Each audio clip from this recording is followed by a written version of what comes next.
अस्सलामुअलैकुम। Welcome to एमराद। दोस्तों, बात आज हम करने जा रहे हैं डसॉल्ट एविएशन के सीईओ एरिक ट्रैपियर को लेकर, जिन्होंने एक रीसेंट इंटरव्यू दिया है और उसमें उन्होंने कुछ अहम बयानात दिए हैं कि पाकिस्तान ने कितने राफेल शॉट डाउन किए थे और राफेल एयरक्राफ्ट ने कैसा परफॉर्म किया, और इसके साथ साथ इंडिया ने किस किस्म की मालूमात फ्रांस को प्रोवाइड की थी राफेल के इस पूरे इंसिडेंट के बाद, वो भी उन्होंने बात की है। और इंडियन साइड से इस तरह प्रेजेंट कर रही है कि डसॉल्ट एविएशन के सीईओ ने पाकिस्तान एयरफोर्स के क्लेम को एक्सपोज कर दिया है और पाकिस्तान एयरफोर्स झूठी साबित हो चुकी है। लेकिन वो पूरा इंटरव्यू बता ही नहीं रहे कि पूरे इंटरव्यू में बात क्या हुई है। तो दोस्तों, बगैर किसी देर के वीडियो को शुरू करते हैं। डसॉल्ट एविएशन वो कंपनी है फ्रांस की जो फ्रेंच एयरफोर्स के लिए फाइटर जेट्स बनाती है और इन्हीं के तैयार करदा फाइटर जेट्स पूरी दुनिया में यूज़ भी होते हैं। मिराज 2000 भी डसॉल्ट एविएशन बनाती है और उसके बाद राफेल आता है।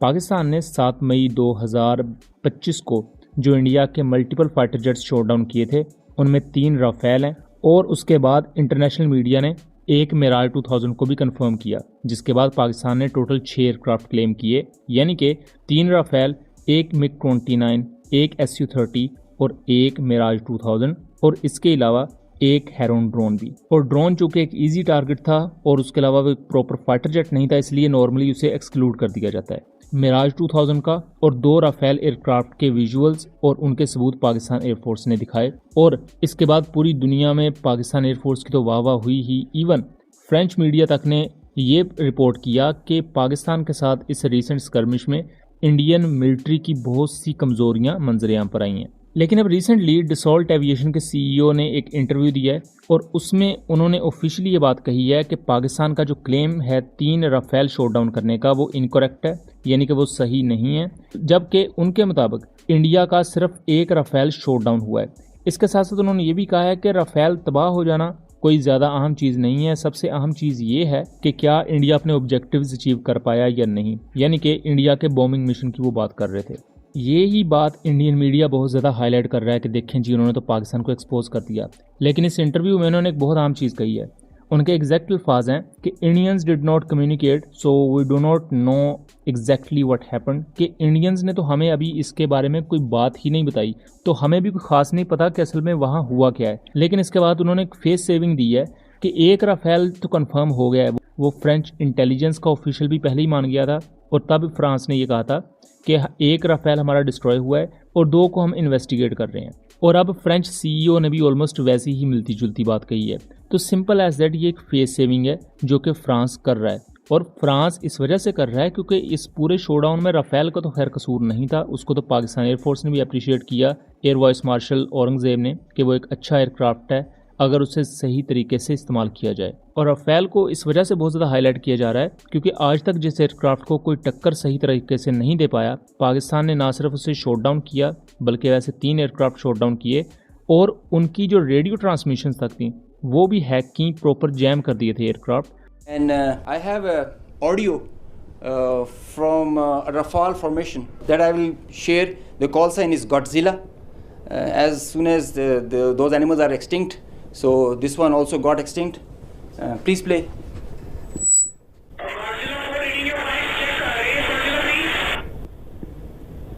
So he's asking whereabouts of his formation member.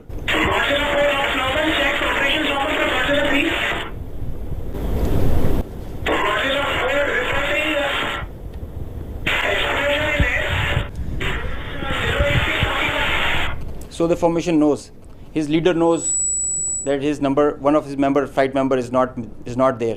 They have an RT. This is the original RT that they are exchanging, and they are asking about his position. He is giving his own operations as fine, but he has claims that I have seen an explosion in the air.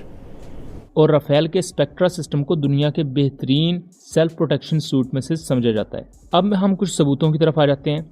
इसके बाद पाकिस्तान के air vice marshal Aurangzeb ने तो इसके सबूत पेश किए थे, जैसा कि बठिंडा के ऊपर इंडियन एयरफोर्स का एक राफेल गिरा, जिसका मलबा आप यहाँ देख सकते हैं। उसके बाद इंडियन ऑक्युपाइड कश्मीर में भी एक एयरक्राफ्ट स्कूल बिल्डिंग के ऊपर गिरा। ये पोमपुर के करीब का ये एरिया है और इसी एरिया में मिराज 2000 भी गिरा था। लेकिन जो स्कूल बिल्डिंग के ऊपर जहाज़ गिरा वो एक मिस्ट्री बन गया और इसकी पाकिस्तान एयरफोर्स ने सैटेलाइट इमेजरी जारी की। आप यहाँ देखें तो एक स्कूल की बिल्डिंग है जिस पर एक फाइटर जेट आके गिरा है, उसका मलबा वगैरह, और उसके इर्द गिर्द इंडियन आर्मी की गाड़ियां खड़ी हैं जिन्होंने इस पूरे एरिया को कॉर्डन ऑफ कर दिया है। और इंडिया ने अपने जो फाइटर जेट गिरे थे उनका मलबा खुद भी छुपाया था। ये कोई ऐसी बात नहीं है, आप विजुअल्स भी तब के उठा के देख लें तो इंडिया ने पूरी कोशिश की कि मलबा छुपा दिया जाए। जैसा कि मिराज 2000 का मलबा है वो भी पोमपुर के एरिया में गिरा था, लेकिन वो स्कूल बिल्डिंग से थोड़ा दूर गिरा था और इसका पूरा मलबा रात को उसकी फुटेजेस आ गई थी, लेकिन सुबह तक इंडियन मिलिट्री और इंडियन अथॉरिटीज़ ने वो मलबा हटवा दिया। लेकिन इसका एक फ्यूल टैंक वहाँ गिरा रह गया और इस फ्यूल टैंक से बाद में जब पुरानी वीडियोस को भी देखा गया तो पता ये लगा कि ये मिराज 2000 है और फिर इंटरनेशनल मीडिया ने इसे रिपोर्ट करना शुरू किया और बीबीसी ने भी इसको कवर किया हुआ है। और उसी एरिया में जो स्कूल बिल्डिंग पर फाइटर जेट गिरा है वो इंडिया का राफेल एयरक्राफ्ट, और इसके साथ साथ जिस राफेल एयरक्राफ्ट की रेडियो ट्रांसमिशन पाकिस्तान ने सुनवाई है जिसका कॉल साइन गॉडजिला 3 था, ये वो एयरक्राफ्ट है जो इंडियन ऑक्युपाइड कश्मीर के ऊपर गिरा था, जबकि जो पंजाब के रीजन में गिरा था बठिंडा के ऊपर वो राफेल डिफरेंट है। तो 2 राफेल एटलीस्ट यहाँ कंफर्म हो रहे हैं और उसके साथ साथ एक फ्रेंच मिराज 2000 भी है।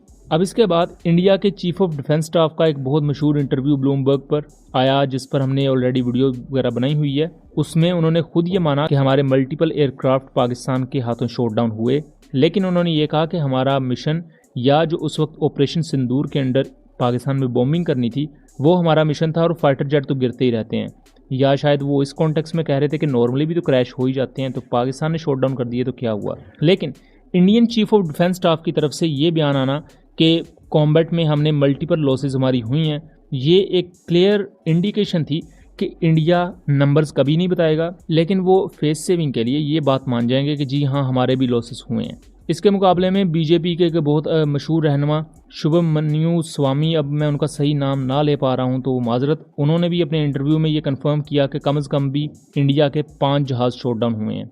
लीडर ऑफ अपोजिशन ने एक बात बोली कि हमारे जहाज गिरे हैं, कितने गिरे हैं बताइए। 5 पाकिस्तान ने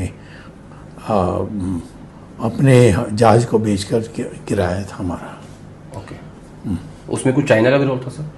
चाइना के प्लेन्स तो चाइना के ही थे। हाँ, चाइना के लोगों ने नहीं किया। चाइना ने जो हवाई जहाज दी थी वो बहुत बढ़िया हवाई जहाज थी, और जो फ्रांस के जो थे वो उतना बढ़िया नहीं थे, और हमारे उनके जो हवाई जहाज है उन्होंने 5 को गिराया था।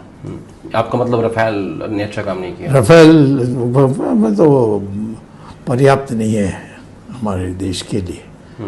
वो उसमें क्या क्या भ्रष्टाचार हुआ ये तो दूसरी बात है।